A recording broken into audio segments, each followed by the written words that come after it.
Can the Minnesota Vikings stop this embarrassing ride and protect home turf versus the 1.5-point favorites, the 3-9 Washington Commanders? JJ McCarthy is back, like a dog in the streets, to improve on what has been a disappointing start to his career. It's the Commanders and Vikings, and the fellas break it down now. Good evening, everybody, to the Week 14 edition of the official Purple Skull Squad show. For you, the Minnesota Vikings fans.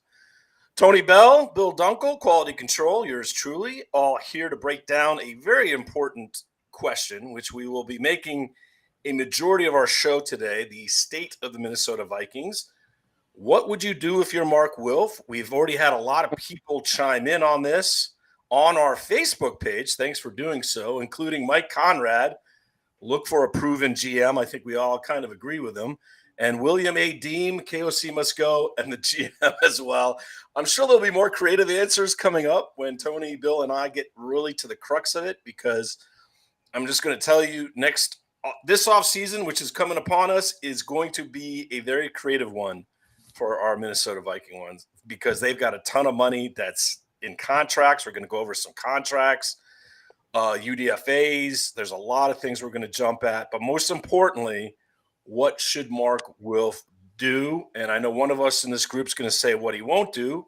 I'll let you guess who that is. Quickly, the game on Sunday will be broadcast by Fox. Adam Amin, Drew Brees on the call with Christina Pink.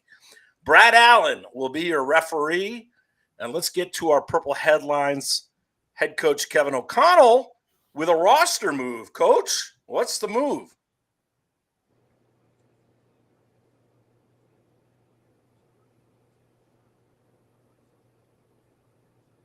Just let you know, we decided today to open up Ty Chandler's window. He's been doing a really good job working his way back, and with timing's good with Corey Kiner getting poached by the Cardinals off of our practice squad. We lost Kiner. Having Ty out there will be really good to have him back. We lost someone named not Ralph Kiner. He's the running back. Running back from Cincinnati, gone.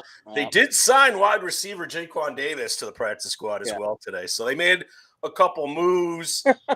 Donovan Jackson practiced today, apparently, but he's still doubtful, meaning you might see Huber at the guard position, which is actually not so bad. Also, JJ has cleared concussion protocol, gentlemen. Most likely will start.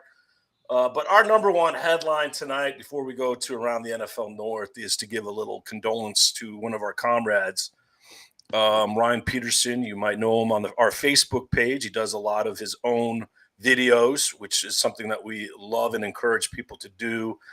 Ryan lost his mother yesterday, and our thoughts and prayers go out to Ryan and his family. Tough time indeed. And Ryan, you're always loved here on the show. We'll talk soon, and God bless you and your family.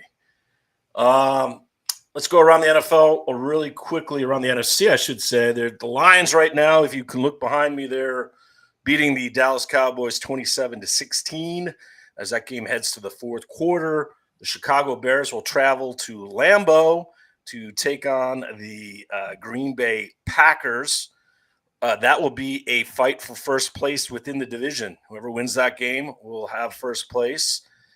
So that is a big one indeed. And, of course, we will get into our Vikings facing the Washington Commanders and what could be discussed as a tankathon match. And we'll get into that in just a moment as we talk about the state of the Vikings. Inside the numbers quickly, Vikings are, believe it or not, underdogs at home. This is how pitiful this season has gone to a 3-9 team. It's embarrassing.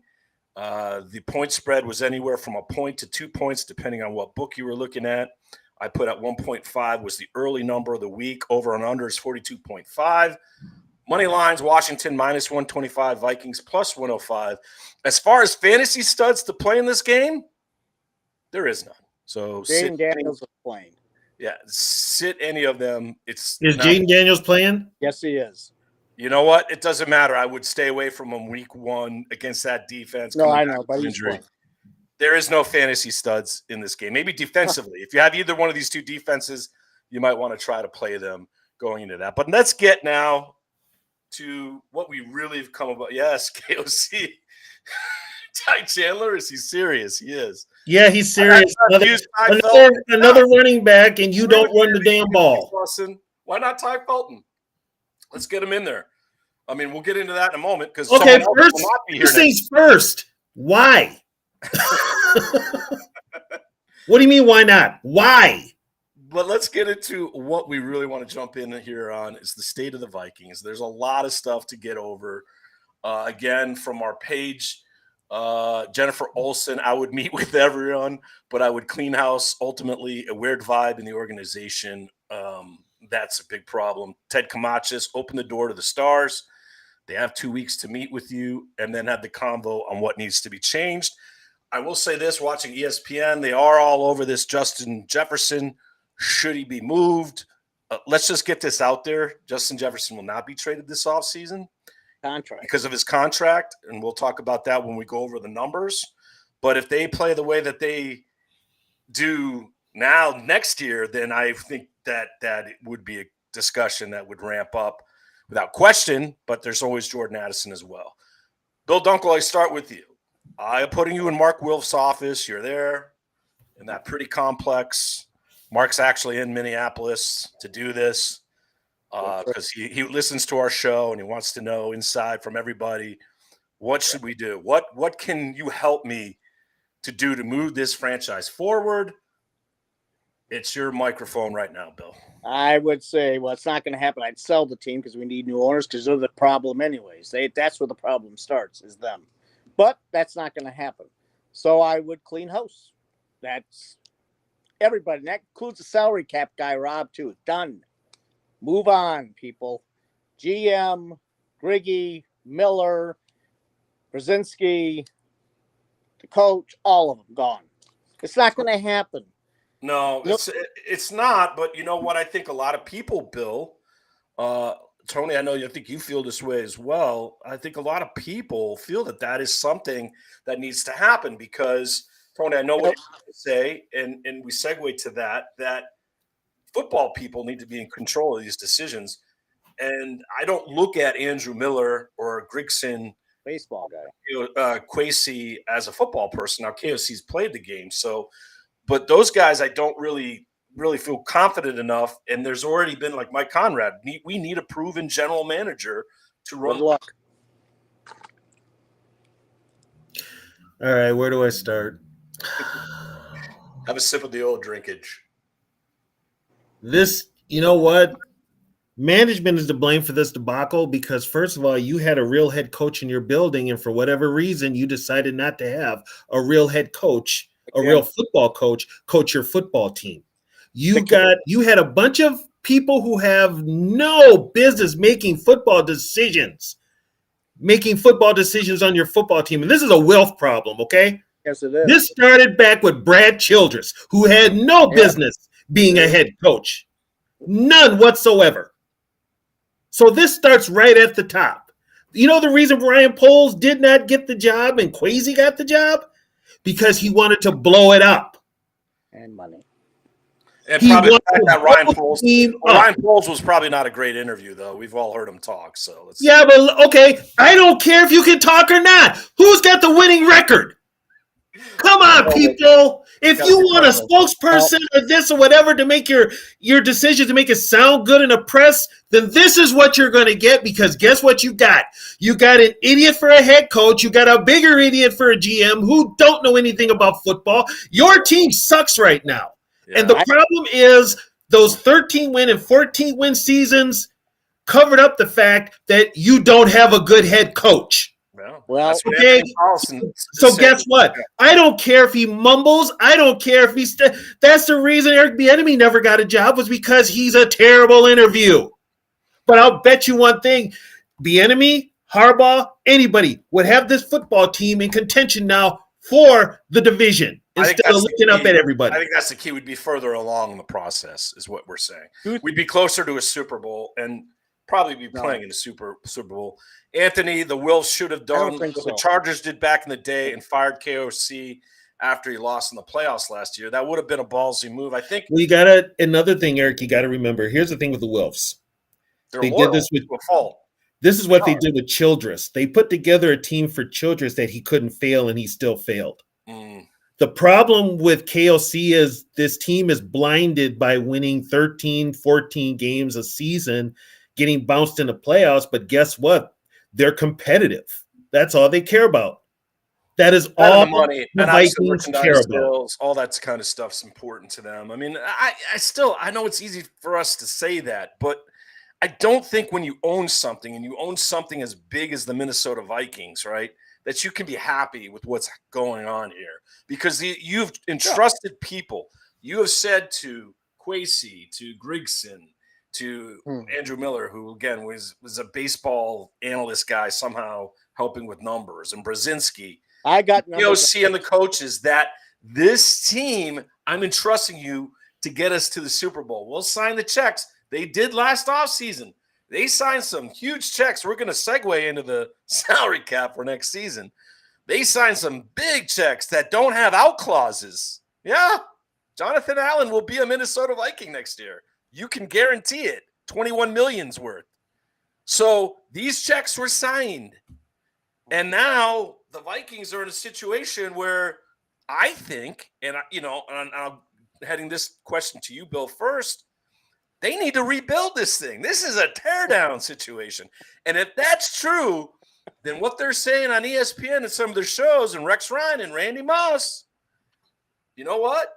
You can't trade Justin Jefferson this year, but you sure can next year. If you're going to rebuild this thing, he's not going to want to stay around for this thing. And if you're rebuilding, you got JJ, and he's part of that, because I can't see some of the veterans. You got to bring in some veteran quarterback. I can see the receivers saying that. But, Bill, is this a rebuild project? Let me say something on Greggy that I heard. Between his time with Indianapolis and here with draft picks, 51 players have been drafted with him in some type of role, either GM of the Colts and now here. 51. 4 of those guys went to the Pro Bowl.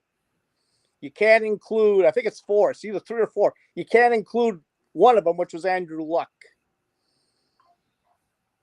I think it was 3. So the point is, this guy can't draft, and that just tells you where they're at here. They bring in these guys that the reputation's, horrible. And that's the number one ingredient, Bill. If you're going to rebuild, you got to draft. You got to draft really well. This is and they won't rebuild because it's that competitive rebuild nonsense. Because they, like TB has said, and I even know go to the A's, they want fannies in the seats. Listen, this ownership, there is no good owners, in my opinion, in Minnesota. None, 0. The Wild have the same problem with Leopold. All they care about is fannies in the seats. That's all they care. That's all the will. This city is happy with mediocre. Yes, it's mediocrity. It's okay. Can I ask you again? Do people want 10-7, 11-6, 9-8, 8-9 to be in that contention every year, or they'd rather have a couple terrible years and every draft is luck anyways. It's skill and luck. Sure. So a lot of luck involved. This fan base doesn't have the appetite. It's proven this year. This fan base has totally disgusted me. Well, it's actually a turnoff to even watch I watch them, but I don't have the same book because this fan base is absolutely disgusting. Here's the thing, Bill. We've all three talked about this. Okay, you keep it the same way, or you get rid of the GM, which has been talked about. The assistant GM for the Rams, his name has been brought up because he's friends with KLC. Yes. Okay, now here's a problem with that, and this is what these football fans or these Viking fans don't understand. What makes you think that KLC is going to develop the players after Kwesi goes when he hasn't developed the ones when Kwesi's here? As a head coach, that's part of your gig, is to develop players. Denny Green was the best at it. Yep. Denny Green could develop players. He developed but y'all didn't like him. You wanted him out of town. They wanted this guy. This guy couldn't develop film out of a friggin' whatever. Let me ask you. I think there's a lot of ways to look at that McCarthy with their team. There's too many chefs in the kitchen and just too many people in his ear. But what is Josh McCown doing? Well, that's the big question. Everyone figured Josh McCown was there to help. He ain't helping KOC, with He's not helping at all. is he really helping? I mean, look, No. JJ's like worse. He is worse than From You know anyone. what I think it? What I think it is. And we've heard this with KOC. KOC is the problem. First of all, when you have a head coach that says you have to learn my playbook in order to play quarterback for me, That's a big. there's a big problem.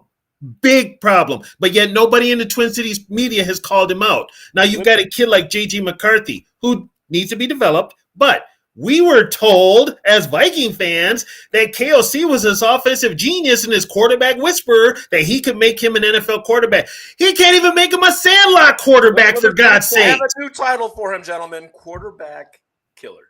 And I was the first one to say it. Experienced quarterback killer. And I was the first one to say it. Now you were.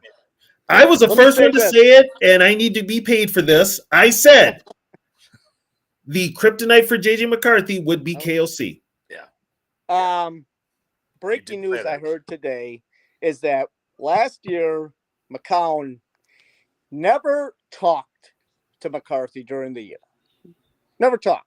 The only one that talked to him once a week was the head coach. They were supposed to have McCarthy do something with VAR. Never happened. And as somebody said, why didn't they have at least McCarthy do notes of a playbook, study, do things at least? They had him hardly do anything. Now, can't throw and all that, but they could have had him do more.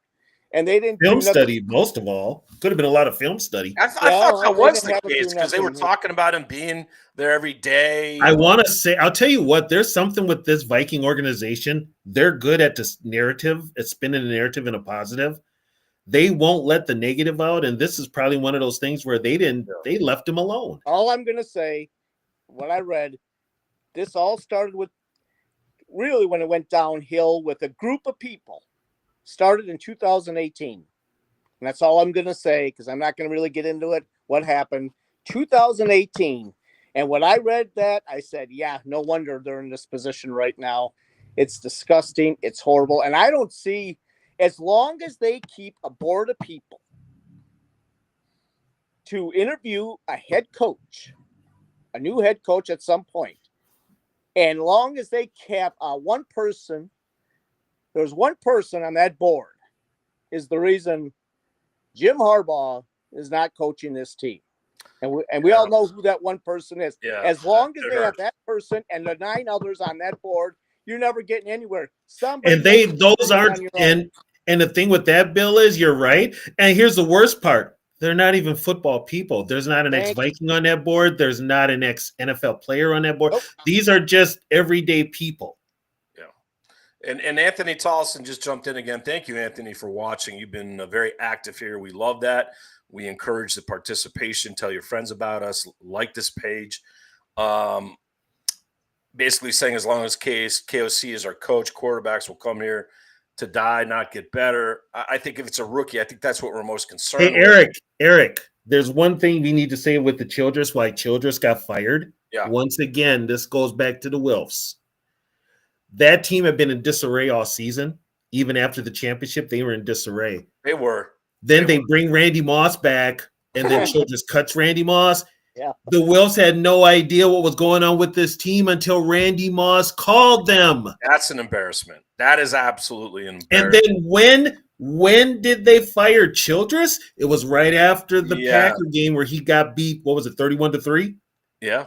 Yeah. And then they fired him the next day. But it took Randy Moss. The same action. The Wilfs repeated the same action when they had no idea. They had no idea that Mike Zimmer and Rick Spielman weren't even talking to one another. No, they had no idea. You know why? Because what happened was the dynamics was the Wilfs aren't here. I don't know where the Wilfs are.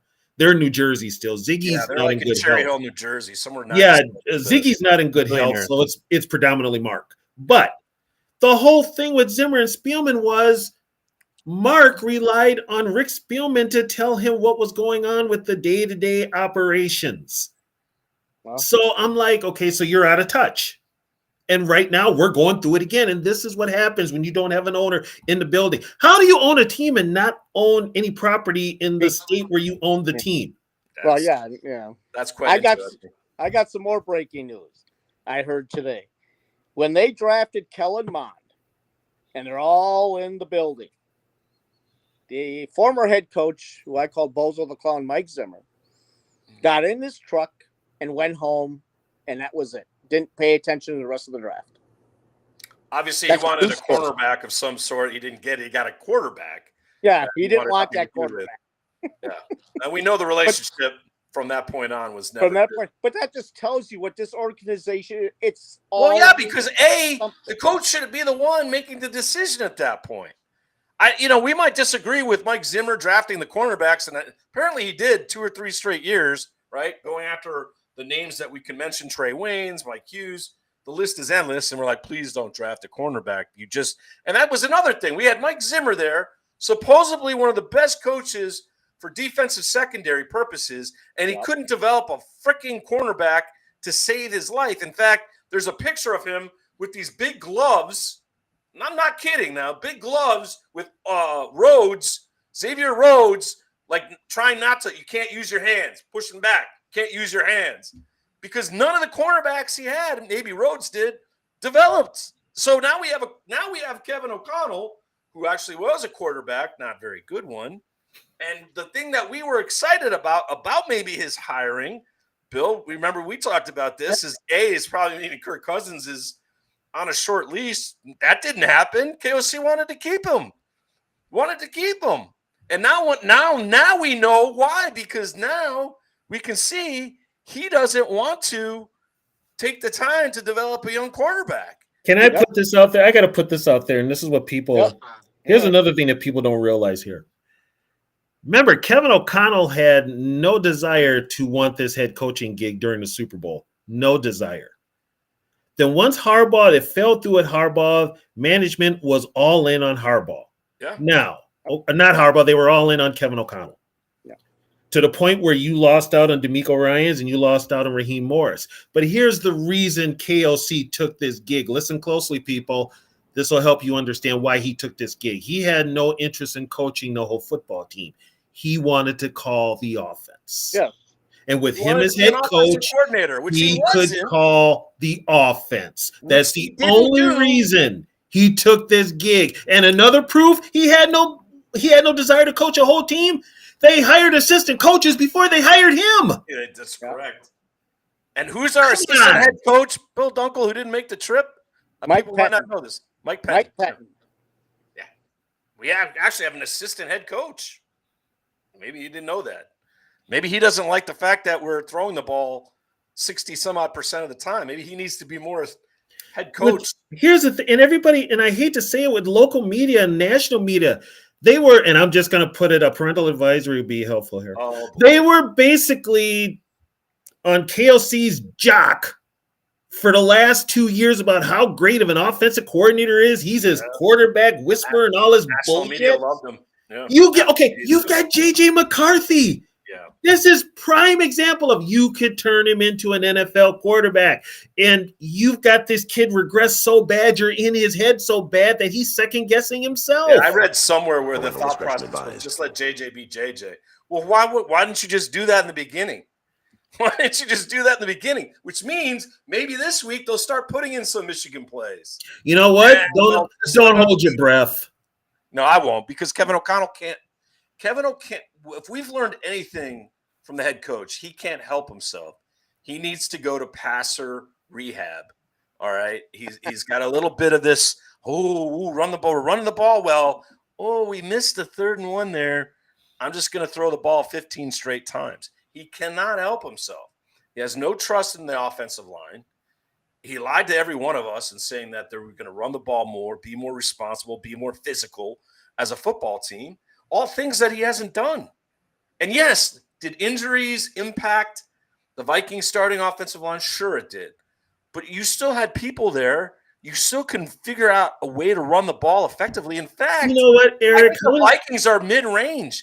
The Vikings' average yards per run are pretty good. The fact is they don't get to run the ball enough. Eric, how many times have I said this? The best friend of an offensive lineman is running the ball. You make more of an impact going forward, not backwards.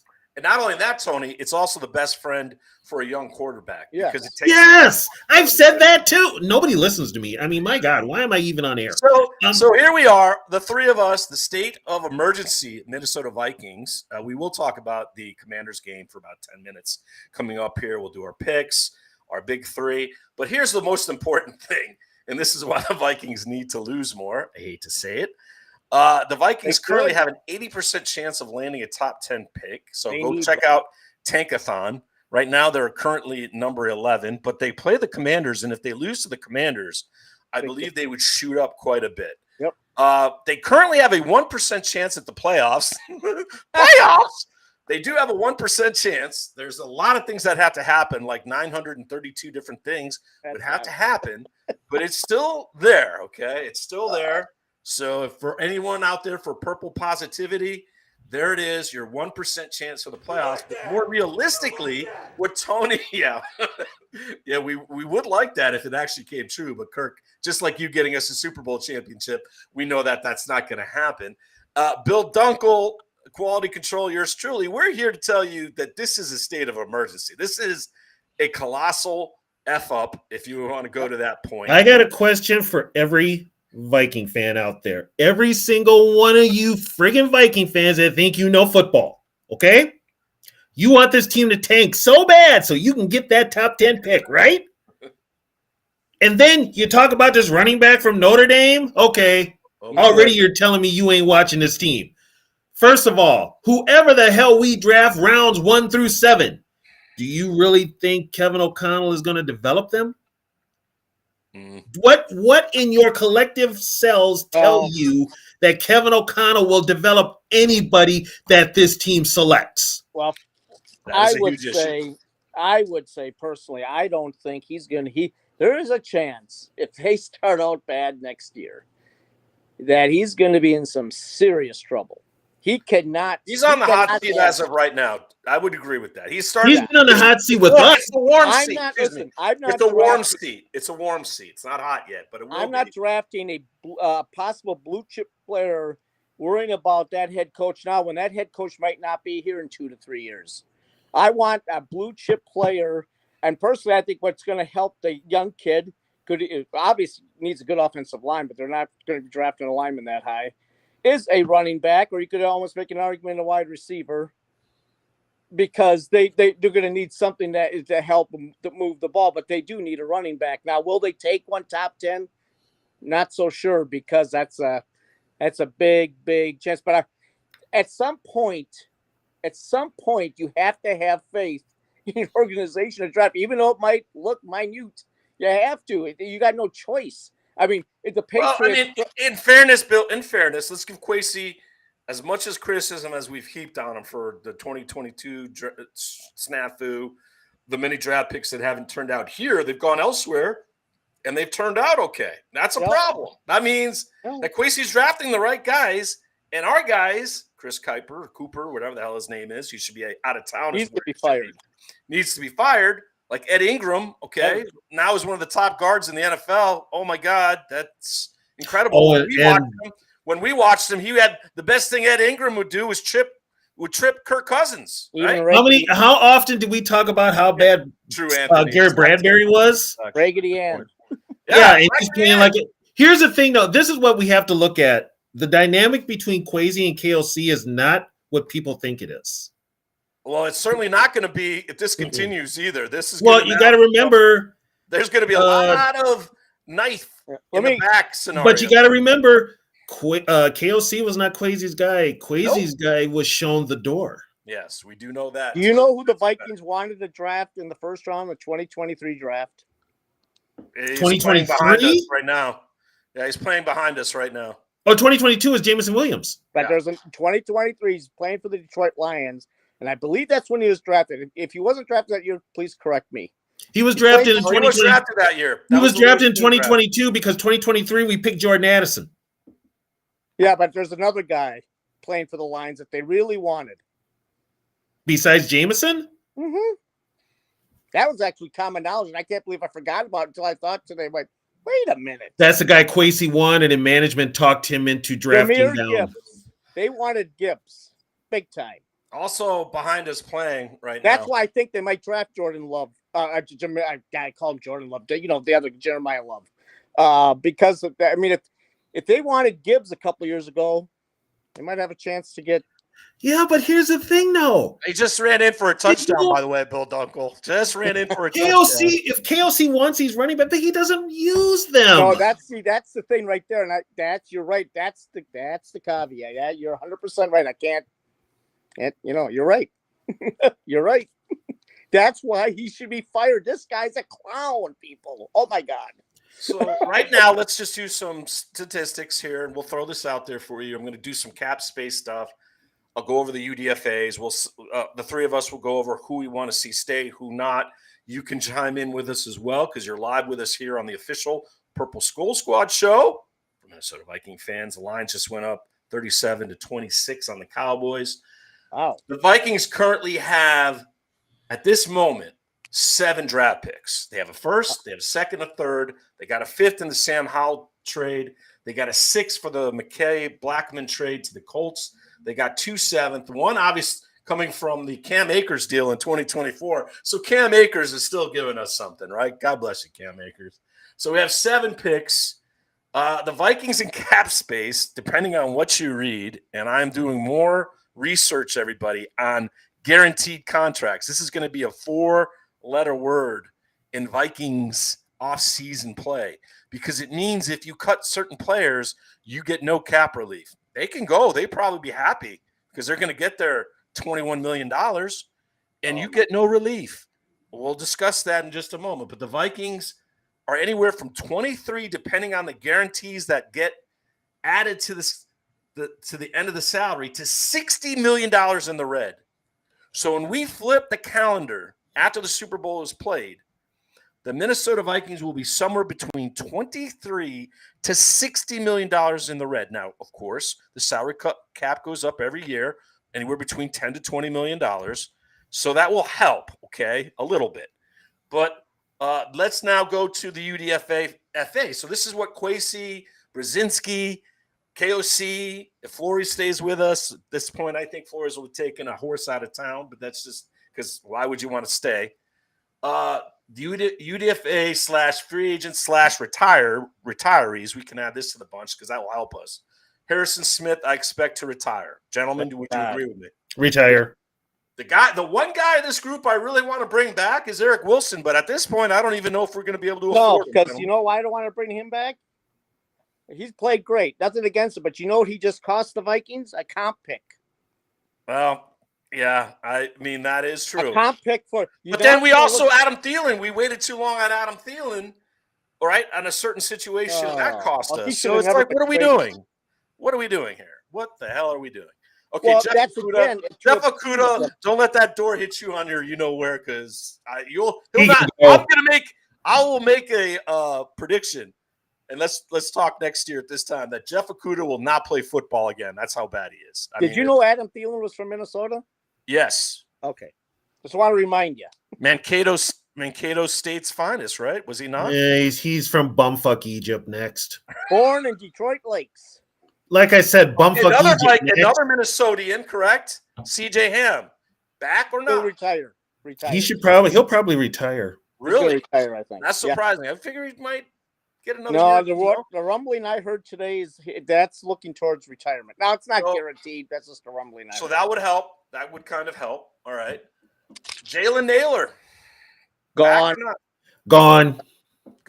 Okay. That might be one of the better players of the bunch. He can go. He can impress me. He has one decent year. Now you guys, one of our favorite free agent signings. Justin, I'm always school when I'm playing offensive lineman. See you later, turnstile. Enjoy your next team. I'll drive him to the airport. I would, you know what? If Rondell Moore could show he could come back, I'd give him a low vet minimum to give him a chance because I don't think anyone else will. He's had too many injuries. No, and they're serious, and it's the other. And they're serious. No, so Rondell Moore gone. All right, here's one that maybe we keep. Ryan Wright. He's a punter. They're a dime a dozen next. Okay. Yeah, right I mean, the on, only go. reason he's keeping his job, he's playing, but he's punting better, is his holding. He That's can the hold only it for reason. Reichard.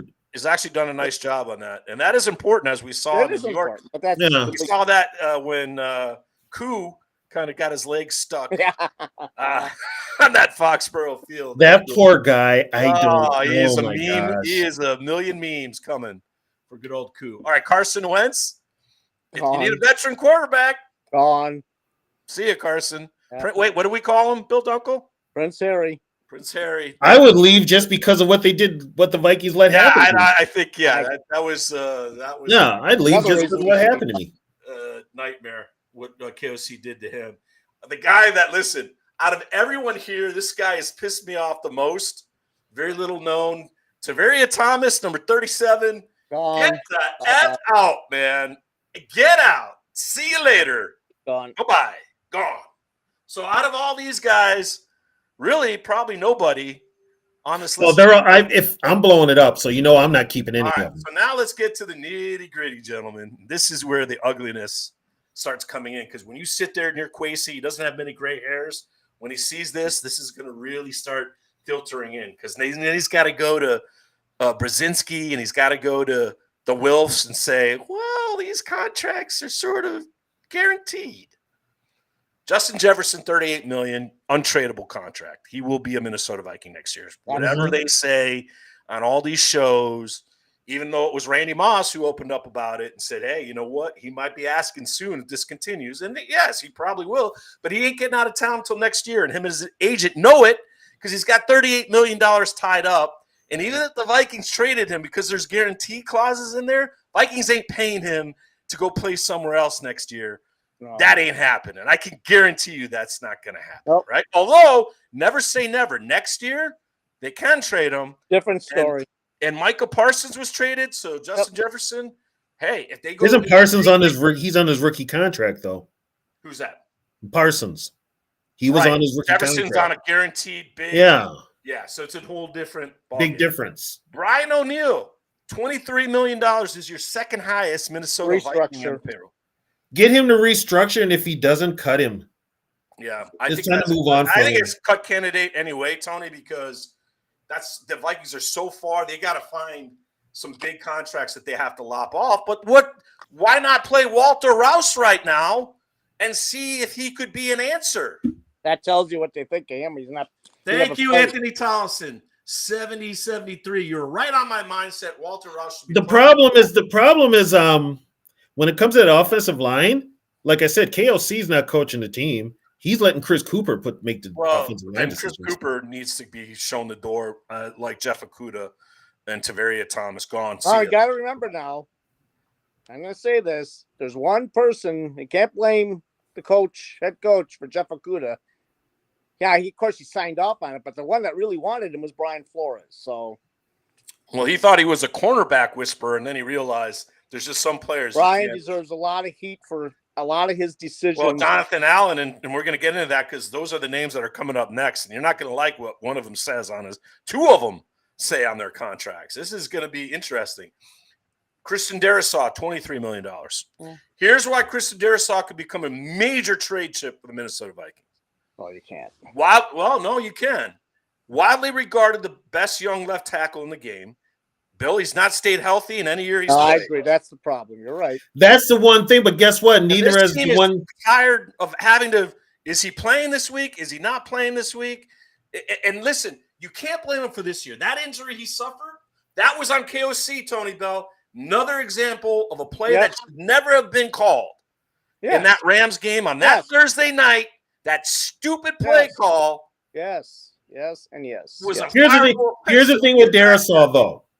Darrisaw came in the same draft as Rashawn Slater, right? Yes. They're both hurt. Oh, big time knee. Slater's out for the year. So it's going to happen. I mean, I'm not getting rid of Darrisaw. I'll take the, if I want to help protect my young quarterback, I need a proven left tackle. That's a great point. Understood. He won't be. He's here. But I think this also states the Vikings are going to need to draft another young offensive lineman with one of the. And I'm going to tell you something. when Darisaw and Jackson were both on the field playing at the same time, I told Bill this. They look like an all-pro unit out there. They look like a dominant pair. They look like a dominant side of the field. Yeah, right away, I was thinking Zimmerman and McDaniel. Yeah. It was exciting, and absolutely exciting to watch them play. So I'm not giving up on them. Yeah, it does provide some hope for the future that those two can be anchors on the left side of the offensive line. There's no question about it. Mm-hmm. Unfortunately, this is the year where the Vikings just got kicked in the you-know-where as far as injuries. This was just a brutal year. Last year, we kind of avoided it other than Darisaw, but this year, it's been brutal. We've had so many injuries. And what? Injuries happen every year. Yeah. Good teams rise above. Okay, here's where the ugliness starts. Are you ready? Jonathan Allen, $22 million, none dead cap, all on the cap. Okay, first things first. You can cut him. Who the hell told Kwesi that Jonathan Allen is $22 million good? He's got it all coming to him. He got that money for that Detroit playoff game he played. Yeah. Now, one that I don't quite understand is Jalen Hargrave, 21.5. Oh. There's an escalator that puts it up to 26. He's not reaching any of those. But it says $4 million is guaranteed on the cap. That might be the break that the Vikings get, that if they cut him, they only have to pay $4 million. They only got to pay the $4 million, which probably works out. It's only $4 million. One, I think one of the big ones, him and O'Neal, that's almost $40 million right there for guaranteed. So you could take care of your cap situation kind of right there. And keep in mind, I think Tony with Redmond and Rodriguez, I think you're okay on the defensive line. You still need to draft another. You got Redmond, you got Rodriguez, you got Ingram Dawkins. I think you're and we need to get Bill Dunkel, a big fat guy. Well, I'm not the only one on that angle, too. There's a draft guru that, and he's also a Vikings fan, that says the Vikings definitely need one. A big guy. Absolutely. To stuff the run. Okay, now here's a question, though. We're going to have a different D coordinator next year, so we don't even know what scheme we're going to run. We don't. A lot of that will determine. Yeah. A lot of that will determine where they go as far as draft-wise. And what does Raheem Morris run? He runs he can run a 4-3, but he runs a 3-4. All right. One I think would be a move, but doesn't help us that much, unfortunately, is TJ Hawkinson. I got news. $21 million on the cap, but only 12.5 of it goes away. So $9 million you can play with, 12.5 dead cap. So you're stuck with that. I heard he's a post-June 1 cut.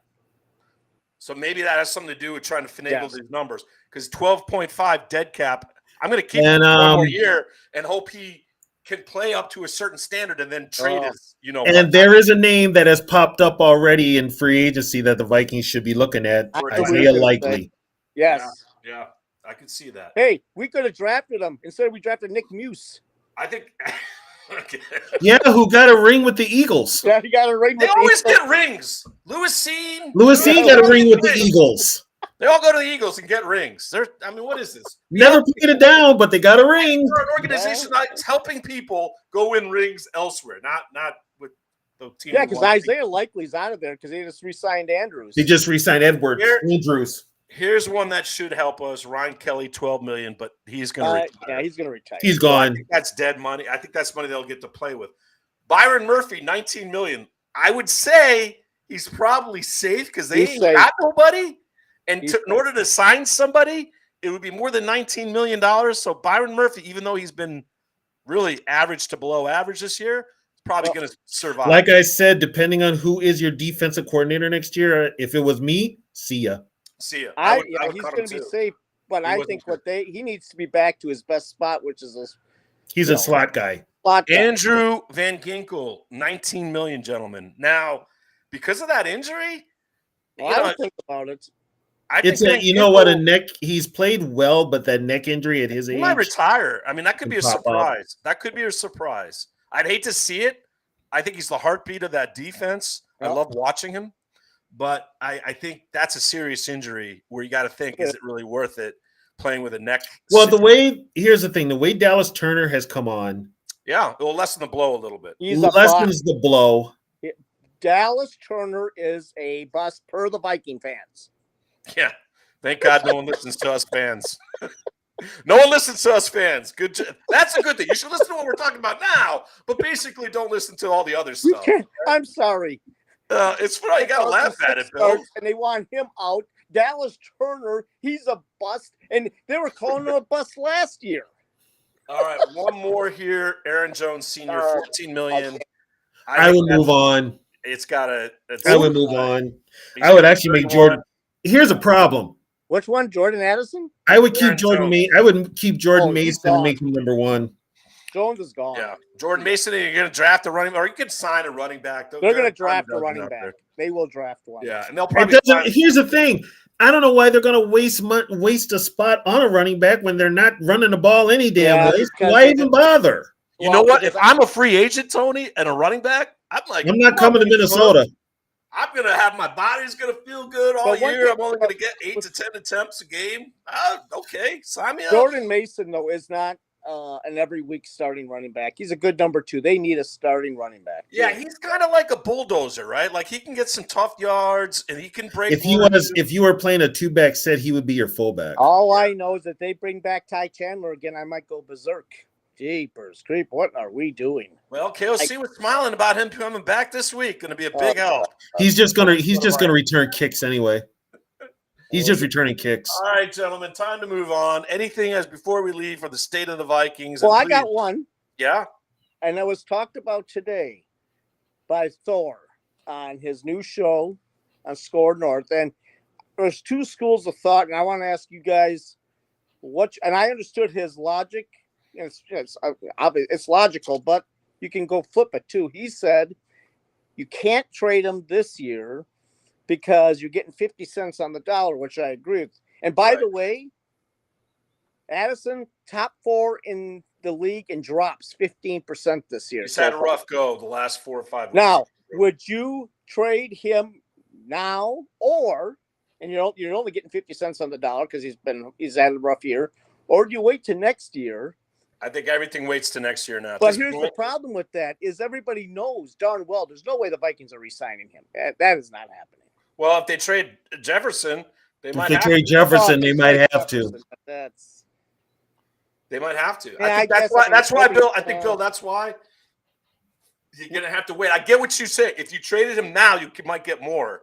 Yeah, because although his play here recently is not going to help in that either. No, it's not going to help.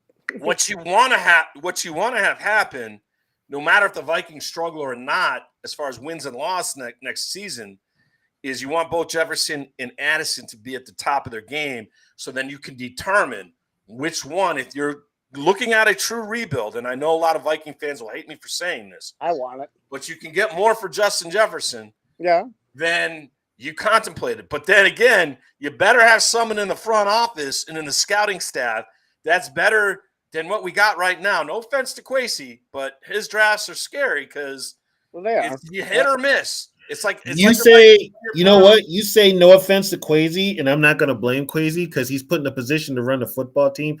Yeah. But he was put into this position knowing he's not a football guy. Yeah, you know what Kwesi was put into again, he's learning on the job. It's crazy. We hired 2 people who are learning on the job. KOC learning how to call. He's not making calls. Guys, I'm going to say something, and you're going to piece it together, but I'm going to say why Kwesi was hired. Kwesi checked the box. Yes, he did. He did. I mean, that's the only reason he was hired. He checked a box. And he was cheap. He was cheaper, I should say. Yep. He was cheaper. So Griggy's his football guy. Well, then we're in serious trouble. You know what? Grigson couldn't run a Stratomatic football team. What are you talking about? We're in big trouble. We're in big trouble. God. Oh, my God. All right. Now this franchise has fallen. Let me ask you, Bill, do you have some interesting bites that you want to present? No, I like talking this because, in all honesty, they're not making the playoffs, everyone. And listen, and I know that's coming up, and I know that's what you're not a Vikings fan if you want them to lose. That's not the point. All I want to see is an improvement from the quarterback, the young guy. And one thing I want to see from the head coach, I want to see Ty Felton out there playing.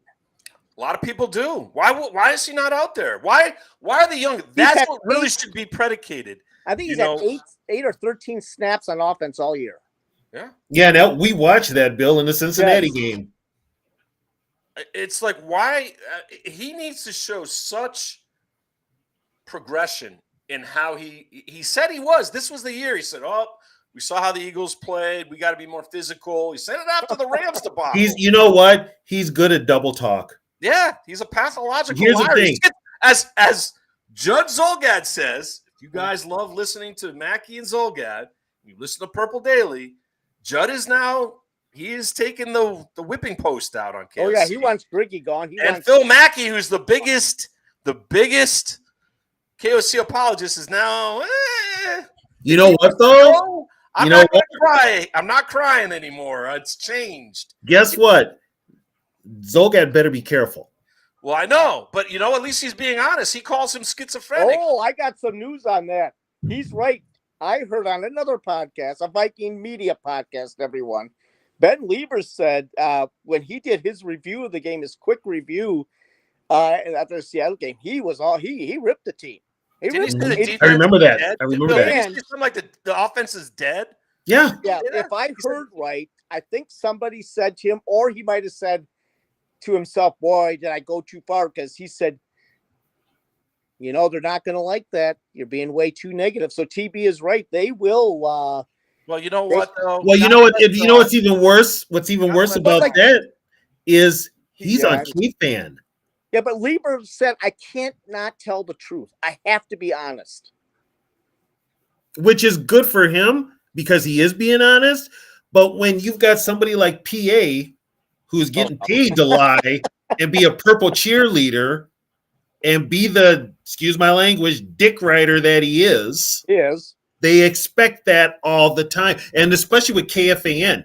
The reason KFAN lost the Vikings before was because they were negative on Denny and the Vikings. Yeah. Now that they've got the team, everything's purple positivity. Everything. Well, they're not going to lose. They're not going to lose their biggest contract. It's amazing how the public relations department has really kind of made it into this. Everything is good. Everything's positive. And well, you know what, you guys, I've told you what I've been told out at TCO. And everybody was like, oh, this is other people. They were like, oh, that's not true. Really? I told everybody what was going on out there, and nobody believed me. Guess what? True. When you've got Lieber, when you've got Zolgad, Mackey, when you start to say something negative that isn't in that giving kudos, like they did with KOC's first losing season, they're gonna ostracize you. They're gonna. Doesn't that give you Big Brother vibes? It would me. Big Brother vibes. That would give me. Well, that's why this shows and shows like this are important because it gives the fans a Anthony Tollison, PA is an old trunk. It gives fans out there. It gives fans out there a chance to really get the pulse of what's happening. Right? Tony has connections. Bill watches and listens to every show that's out there, the concerning or Minnesota Vikings. I might have a few connections. Been in the radio business of sports over 25 years. Okay, so I know some people. This cannot be. You can't hide this. And Greg Olson, God bless you, Greg Olson. That's why you're one of my favorites. Exposed the Vikings. And he exposed them in the game against the Seattle Seahawks. Yep. When he simply said, they talked about this Max Brosmer guy. Like, nothing dropped. Everything was a perfect pass. Everything. He literally. It never hit the ground. And actually, that people around the organization, interesting who that might be, thought that this guy was getting it quicker than J.J. McCarthy and had more of a professional look to him. Well, what happened on Sunday? 4 interceptions? Should have been 5. Okay. But you know what, though? Brosmer's a rookie. Yeah, it's not Max's fault. I'm not blaming Max. Yeah. But it's the organization that pumped him up. They should have never put him to make an excuse. Trying to make this like, hey. But you know what, though? Positive. Here's the biggest problem, Eric. Nobody is pointing the finger at who they should point the finger at, and that is the guy who fucked up the quarterback position from the start. Your head coach and your play caller. Can I ask something? I think it's a huge talker, and it was a huge talker today on other shows. The simple question, and I'm going to agree with Thor on this 100%. They should have sat McCarthy this year and brought in the vet, which I said in the spring. You cannot, and I agree with Thor, but I get why people want it the other way, including the head coach and the organization. If you sit him next year and bring in the vet, I think you lose him. And like Thor said, that is doubly worse to do that to him. He said, well, that's just okay. Let's be honest here too. Love Thor. He, like me, thinks that JJ McCarthy will be a winner, will win a championship somewhere. But the organization made that decision. They were overconfident in JJ McCarthy. Yeah. They got burned by it. But once again, to be absolutely honest, Joe Flacco and Aaron Rodgers ain't making a big difference on this team.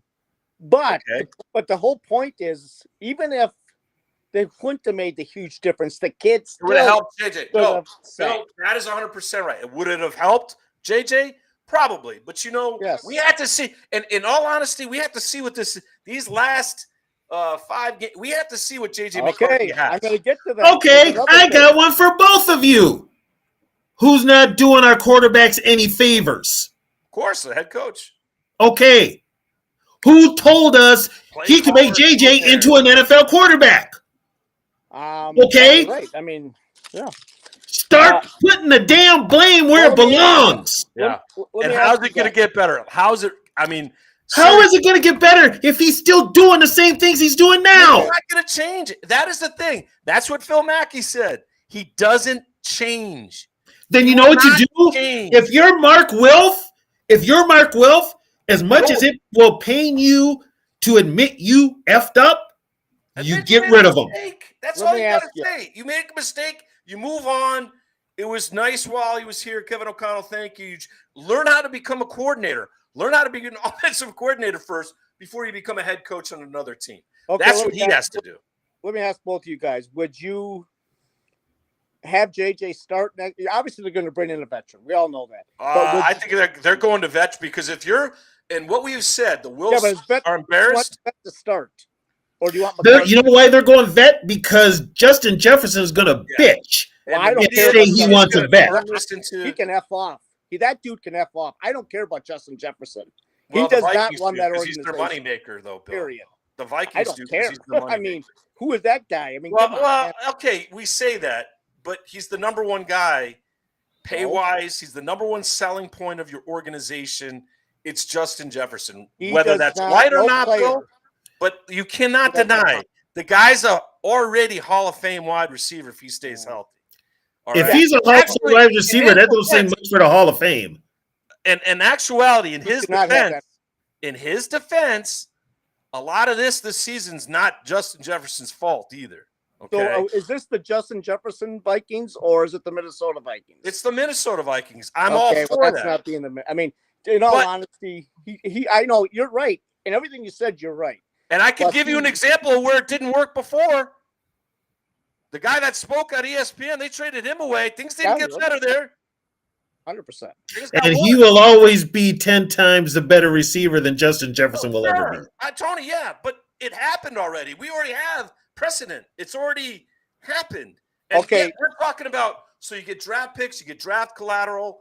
Those things don't mean anything. If those guys turn out like a lot of them do now, they don't turn out. Can I ask something? Let me ask you this. See what your opinion is. This is all good talk here. The head coach came out and said, in a sense, we're going to let them zing it and rip it all over the place and let them play almost like street ball. We're not going to confine him into the play, blah, blah, blah, blah, blah, blah. Some people think they've already made that decision. Or obviously they're bringing in the vet, but they've already made that decision. Well, you're going to be the vet's going to be the starter. Do you agree with that premise? I don't agree with that. I don't because then you'd be saying that this whole JJ McCarthy thing was a mistake. But then again, that's where your head coach. That's where your head coach has screwed up the QB position. 100%. That's on the head coach. And if you're the head coach, you're the one that makes the personnel decision, not your star wide receiver. Okay, folks, by the way, I'm not a fan of offensive players. I think they're all a bunch of overrated prima donnas, especially wide receivers. You can't let somebody like a Justin Jefferson call the shots. Thank you.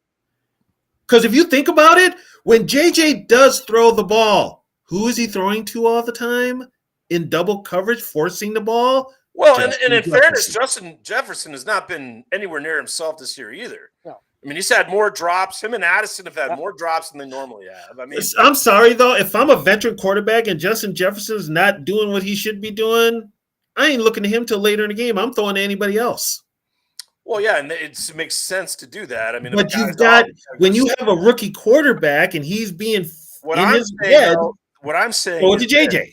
I'm going to the side of this that Justin Jefferson's the one bank guy that this team has, and this team right now, maybe even as much as next year, it's not going to be pretty. Although there is silver lining, Viking fans.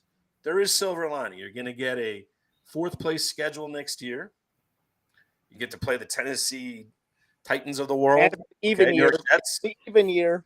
Yeah, it's an even year. So things could get better. I mean, they have to be better than this. Okay. I mean, if they go worse than this, then all this stuff that we're talking about is a moot point. We're trading Jefferson. We're trading Addison. We're firing everyone, and you got to rebuild it. You got to rebuild it. Okay, Eric and NTB, who's the starter week 1 next year? Is it the vet or McCarthy? It's got to be J.J. McCarthy. Thank you. JJ. But you know what, though? We will see a lot about this organization, and if they go running back to one of their ex-quarterbacks, which could be either when they start running Daniel Jones's name as coming back and the team having interest in him, or getting a Mac Jones, it's all about the Joneses in Minnesota. I would not give up a draft pick at all. What I'm saying is, if they go that route, then it's telling you that they have no faith in JJ, that they're already admitting that he's a bust. Now, if that is the case, if they can sit there and if they're not telling us the truth, say that JJ is a certified disaster, like worse than we even know. Okay, maybe Josh McCown, in all defense, I don't know Josh. Maybe Josh has been working with him every day, and he's gotten worse. Okay, there is that possibility. Then they better make that known quickly and not hesitate and move up and get one of the quarterback of this draft. If that is the case, if they know certifiably and then admit to us, we fucked up. We messed up on JJ. We'll take the hit, but now we're going to get the next guy. Okay, so now I got one for you. I got one for you. Josh Rosen, it's happened before. I know. And then they went. I got one for you. Yeah. Okay, you're saying this and that, whatever. If JJ fails, does KOC get any blame? He should. But he won't. Because Tony, you're already in a cap situation. But that's what's funny about this, because KOC's got to go in that office, right? With the collaboration with the Wolves, with Kwesi, Miller, Brzezinski, who's got to sit there and do all the number crunching. Well, we kind of need a veteran quarterback. Well, why is that, Kevin O'Connell? You're the quarterback whisperer. You're supposed to. We gave you a young quarterback. Granted, I don't know. I don't know if Drake May or JJ McCarthy, but I think Drake May was Kwesi's number one guy. I don't know. Here's your thing. Here's my thing. All the organizations. Here's my thing. You're Mark Wilf. You get up there and you tell me I need a veteran quarterback when you basically lied to my face and said you could develop a quarterback. Guess what? If I'm the owner, that's strikes number 1 and 2. I'm firing your ass. That is a fireable situation. Because the Vikings already went out this year. Oh, I can make J.J. McCarthy a great quarterback, which obviously KOC thought it was going to happen because he didn't want Aaron Rodgers. He didn't want Flacco. The organization strayed away from anyone that would get in JJ's way. He didn't want a veteran because his ego is that such that the younger quarterback will listen, where a veteran, especially fish eyes, would tell him to go F himself. It's a sign of weakness on Kevin O'Connell's behalf that he couldn't stand up to an Aaron Rodgers or maybe even a Joe Flacco, where if they question a call and go their own way, he would probably get upset. We saw that happen with Joshua Dobbs. We saw that happen with other quarterbacks. When they made a good play, but it wasn't the play KOC wanted, he chastised them. Yeah, Joshua Dobbs' touchdown against the Saints, he got pissed all on. Yeah, he got yelled at. He got yelled at. What are you yelling at? He made a great play. I mean, what the hell? But that's our coach. The problem is this head coach is too stubborn, is too set in his ways, and won't make the player put a plan in for the player that gives him the ability to do the things that is his best attributes. So guess what? And let me tell you, because I listen to WEEI all the time, and Ted Johnson, one of their glorified linebackers, said the amount of work the Patriots put in on Drake May last year, they had to redo his whole delivery. Did you not know that, people? Steps. Remember, Drake May was a shotgun quarterback, had to learn how to get under center and do all this various calls, and was benched last year. Now all of a sudden he's the best young quarterback in football. Because you know why? He got a real offensive coordinator in Josh McDaniels. And they put the strengths of his strong arm in play, and they built an offense around him. You know, the Patriots offense, they don't have any, I would consider top 5 talent offensively. Guys, did you realize this, that the Patriots, I just found this out, have 2 former Vikings starting on their offensive line? Yes. Vadarian Lowe.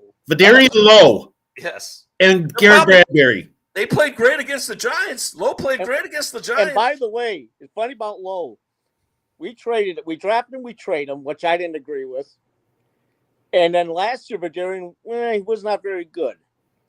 This year, he's totally changed. I listened to a lot of Patriots stuff, and he was solid on Monday night. A lot of it is coaching, and I'll tell you what, here's the thing. It's like with the Patriots, they don't run the ball that well, but they run it effectively enough to help out Drake May. The other aspect of it, Tony, is that their offense is such that it distributes the ball to every player on the field. Yeah. So their thought process is we don't need a Justin Jefferson. You know, Diggs is still competent enough, but they got all these other interesting receiver parts. Booty, they got Williams, they got Hunter Henry, the veteran that glues this whole thing together. They got 2 or 3 running backs, Henderson, Stevenson. They come at you in various looks. It's McDaniels. They have a real offensive coordinator. Right. Josh McDaniels, horrible head coach, which KOC is, as far as I'm concerned, but Josh McDaniels learned to become a really good offensive coordinator. I mean, think about it. Robert Kraft promised that job to Mayo. Promised it. And after 1 year's moved on. He got bad feedback from the players on the former head coach. Let him go and brought in Vrabel. Which is why Robert Kraft and Bill Belichick should be put in the Hall of Fame immediately. 100%. No wait, those two are transcendent. When is Mark Wilf going to be in the Hall of Fame? You better listen to the show because it's not anytime soon unless he makes some serious moves and changes. All right, let's kind of go over the game itself at US Bank Field. They are playing a game, a 3-9 team. A 3-9 team They're not winning. is a 1.5 favorite at US Bank Stadium against the Vikings. I'm going to do Bill's Bites for them. This series is 15-13 in favor of the Vikings. Last time they played, gentlemen, Kirk Cousins went into, I believe, Washington and led the Vikings to a 20-17 win. He had 2 touchdown passes, one to Justin Jefferson, which was a great catch. If you want to do a quick big 3 here, well, protect J.J. McCarthy. Please just let him have an opportunity to look like a quarterback on Sunday. That's the things that the 3 of us are going to be looking for. Yep. All which we know is not going to happen, so whatever. Get Jettas in the game. Let's do it because he's pouting. Let's just throw him the ball early, get him in some slants, get him in, and then slow down number 17 because him and Jaden Daniels have a very special relationship, and they will test the Vikings secondary. And I'll say this about the Commanders. The game that they played against the Denver Broncos, they showed more heart than our team has shown all year. Yep. We should have won that game against Denver. Yes, they off with Marcus Mariota at home, and they were going back at it. It was like whoever had the ball last. And the Commanders scored, and they went for 2, which you know what? That's a ballsy call, Dan Quinn. I like that call. Go for it. Go for the win at home. Why not? Yeah. Washington wins 10-3. So let's get to our predictions from our page on Facebook. Tom Ferguson, 23-17 Commanders. Mike Conrad, 6-3. He put Redskins, but it's the Commanders. Wes Green, Commanders 23-9. And our buddy Ryan Peterson again. Awesome prayers to you, Ryan. Has the Vikings winning 21-17. So Bill Dunkel, on your prediction or final thoughts for the evening at US Bank Stadium. First of all, are you attending the game? No. Okay. Blake will be there. Oh, so that's a loss. Now let me tell you something. For those that don't know about chance. Bill's son, Blake Dunkel. We need to get him there every single rest of the home games because we need He won't that be there take. the final Remember, two. we talked about getting a higher pick. Blake is he is like the charm for the Vikings losing, Yeah, apparently. lose. And that's See, what we he's need. the only one that's seen the win that I took to the game. Yeah, you two. You need to go to every home game next year, you two. I'm making that a calling from here on in, all right? What do you think on Sunday, Vikings though? aren't going to – I mean, listen. I'm going to say this, and I know people are going to really chastise me for this, but I really don't care. I just want to see McCarthy play well. I want, like you say, protected. I want to see development. I want to see development from other young guys. I want to see Felton in there. I want to see some more young guys playing, which I don't think that's what I want to see. And that's the exciting thing. When your team's not good, you want to see some young guys develop and give you some kind of sliver of hope, Bill, for next year. That's now got to be the agenda. Jaden Daniels is back, which kind of surprises me. I didn't. Yeah, me too. That injury was horrific. Yeah, I don't know why.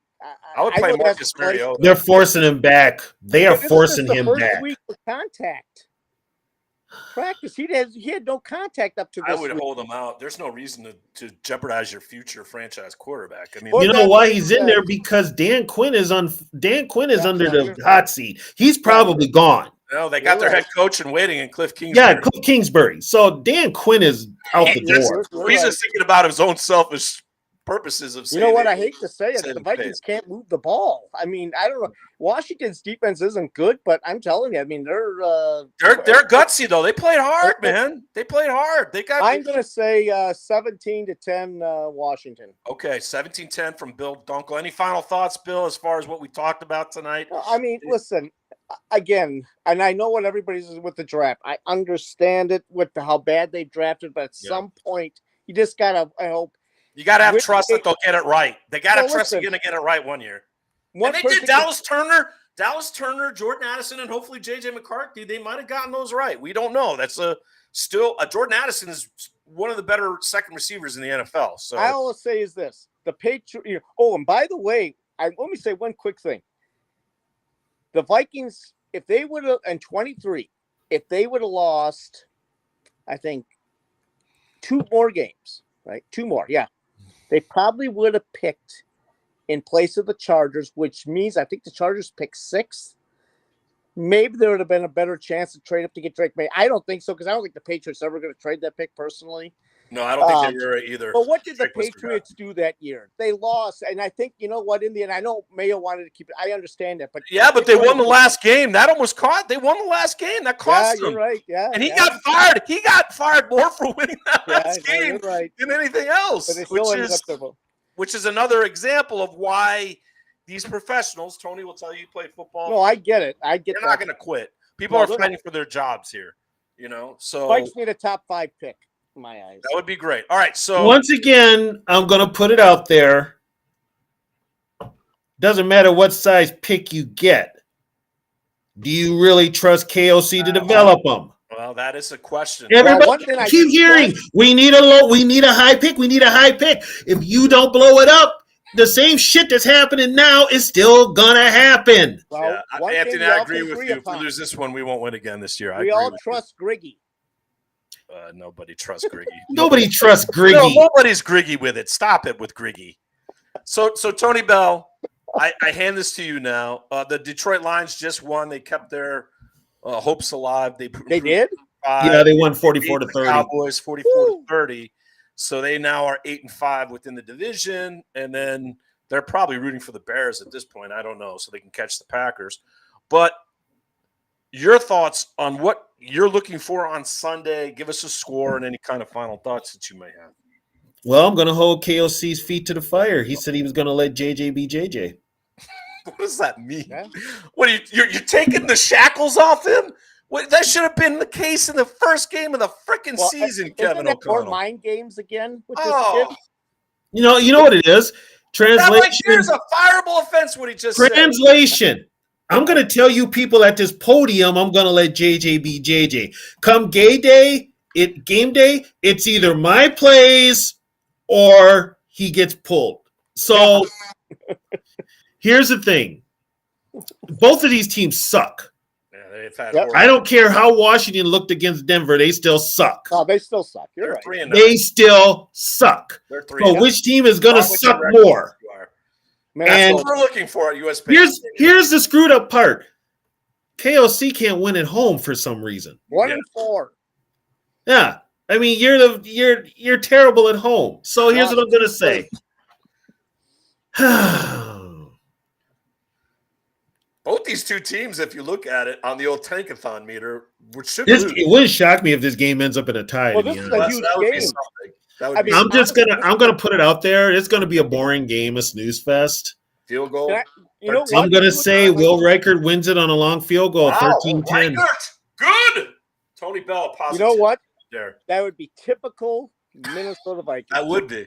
That would be. And they've done that. They've done that. When they're supposed to lose on the old Tankathon meter, they get hot and start winning. Joe Webb. They'll win it. They'll win it on a. Joe Webb. They will win it on a last second field goal. It's going to be a long field goal too. It's going to be about 50 to 60 yards. Remember the meaningless win when they broke that, I believe, the road losing streak?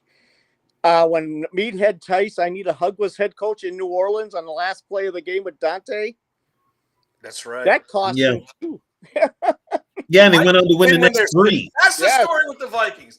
The Vikings win when they shouldn't win, and they never win when we want them to win. Well, here's the thing too. Now, Vikings, if they win Wednesday, they're now put in a place to be the upset kings because they got to face the Cowboys, Yeah. Lions, and Packers. Two of And them I are can at tell home. There's no way they win. I mean, yes, anything can happen, but I don't know how you beat Dallas because you can't score. Well, on their Well, defense, it ain't like Dallas can play a whole lot of defense. Well, I Dallas know, but I don't think defense they'll be is able sort to of keep up. Is what susceptible. I'm saying. So JJ can get Yeah. some. If JJ can get some confidence this week, Well, yeah, then I maybe hope. next week could be an opportunity because that defense is just. And we'll see. I don't think they're going to flex that game either. I think it's still going to stay That's on true. Sunday night. Cowboys Vikings is a lot of history to it. We'll talk about that next week when we preview that. I don't want to talk about the history of the Cowboys. I really don't. December 28th, 1975, 50th anniversary is coming up. Yep. Yeah, so that's worth talking about. And I guess it hurts.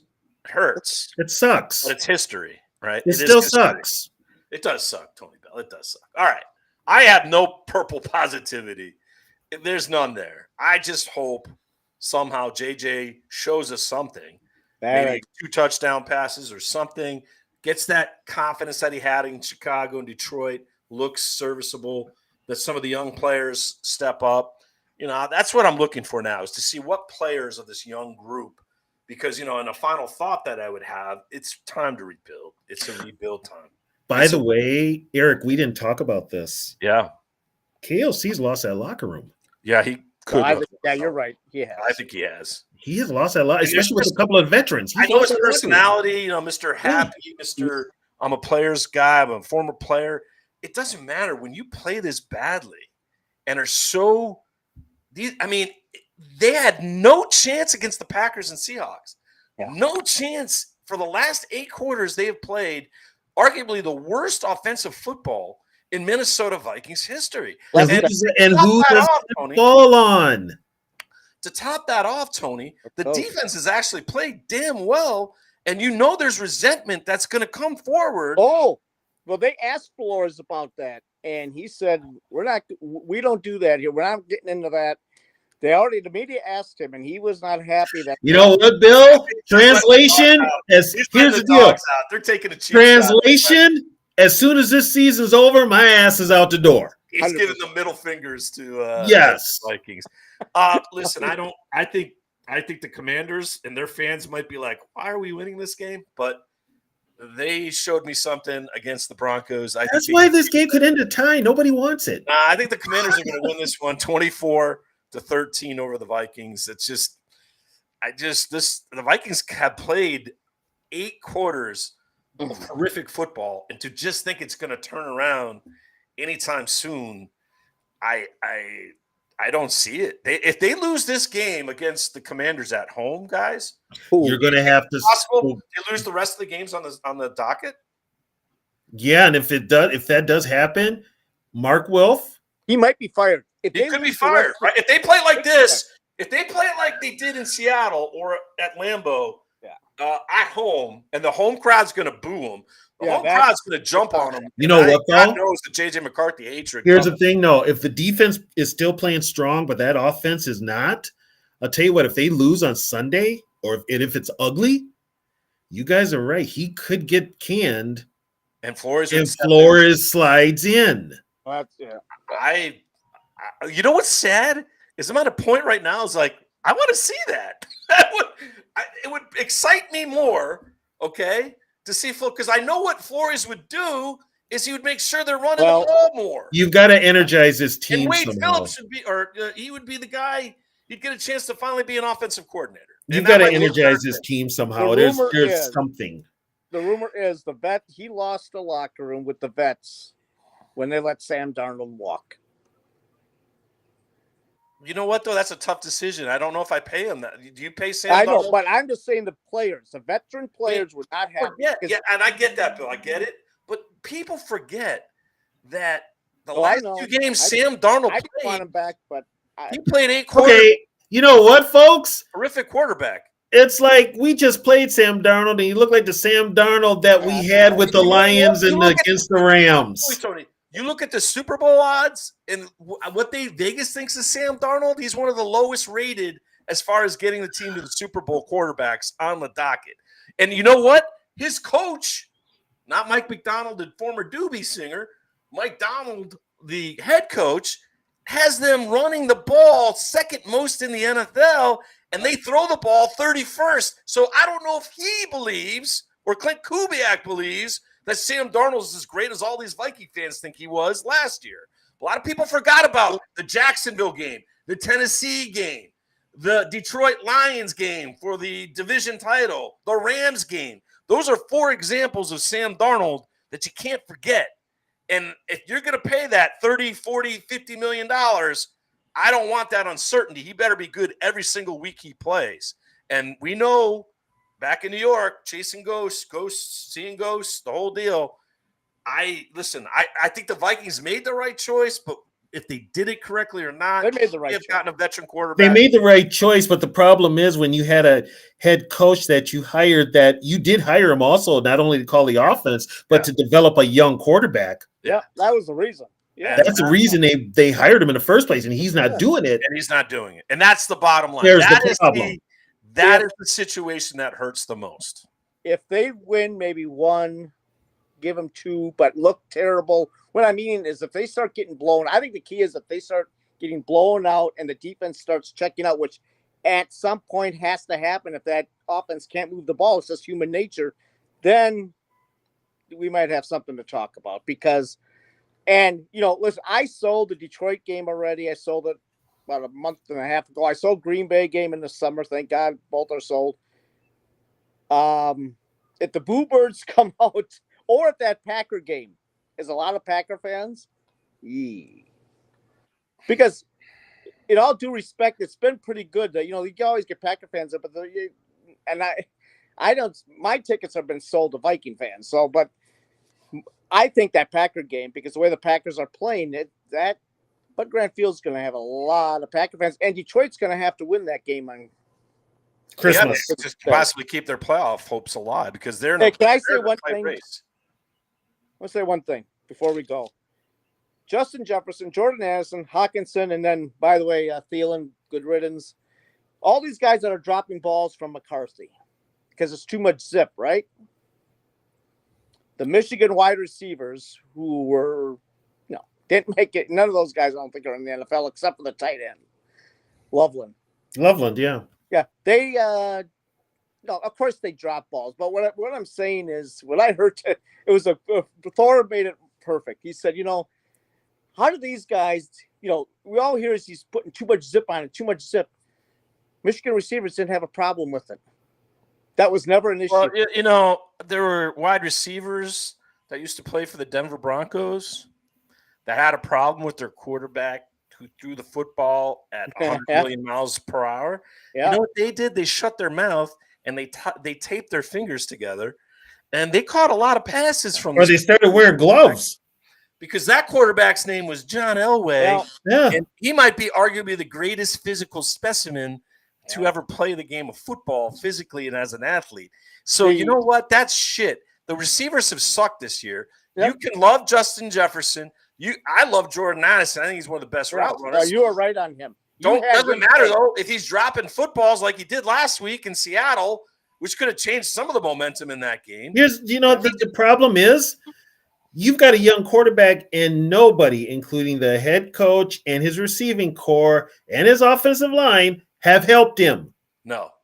They've all been a hindrance to him. The running game hasn't been able to because they don't get enough play calls to do so. They don't run the ball. They run the football. That's physical football. That is part of the equation. You've got to run the football. You got to set up your play action and help your quarterback on those deep routes. That one person that's not in that quarterback room, I said it in the off when they let him go. I even told my kid Blake, I said that's a huge mistake. He's an idiot. Letting Grant Udinsky go people are going to laugh. That was huge because he was the glue in that quarterback room, and they let him go. And now Jacksonville he's the offensive coordinator. Maybe he'll buy only title because I like Liam Cohen is actually obviously calling the plays. But you know what's happened down there? Trevor Lawrence has shown some improvement. Oh yeah, well we got mid-season, because remember in the beginning of the year, Lawrence was struggling. He was missing some. Trevor Lawrence, Liam Cohen's a good quarterback, overthrowing receivers, having moments of doubt. But look at what the team's doing now. If the Vikings had 7 or 8 wins, we wouldn't be talking about a lot of JJ McCarthy's faults right now, right? Now it's all about, is his footwork proper? Is his reading of the defense is proper? Is this, there's a learning curve. But you know what, though? There's a learning curve to this game, people. Here's the funny part, though. When you bring all that up, Eric, who has thrown him under the bus? Our head coach said, and a lot of people, you know what it's gotten to, too, is the fact that a lot of people are sitting there and saying that, Kevin O'Connell should never have said what he said, and that some of these injuries now are fake. This is the worst thing I've heard. Like, they're faking a concussion? You didn't see that hit in Green Bay, I can assure you. JJ McCarthy was seeing stars. Okay? This is bullshit. Let's get to the fact.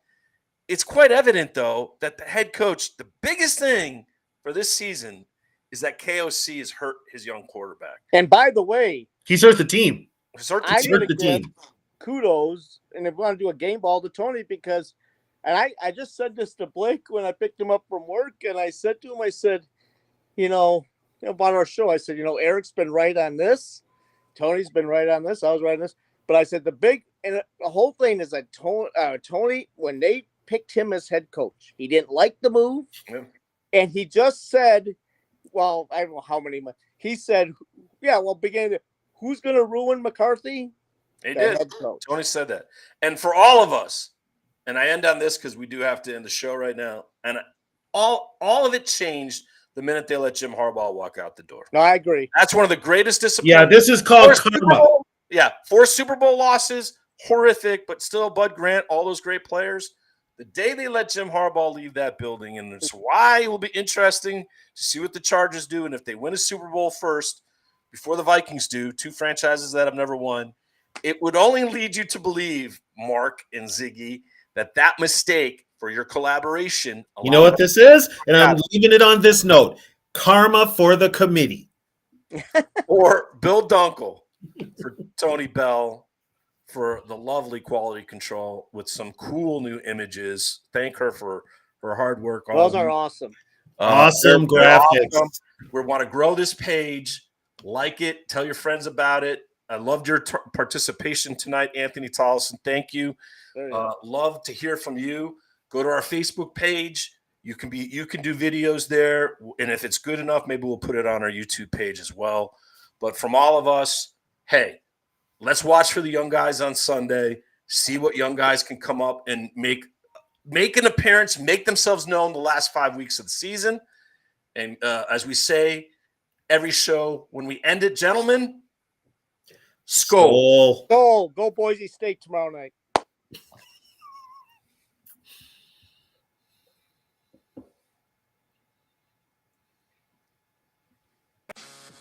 Thank Thanks for watching. We'll be back after the game on Sunday for our post-game wrap-up show. Remember, share our page with your friends and hit that like and subscribe button on our YouTube channel. Skol!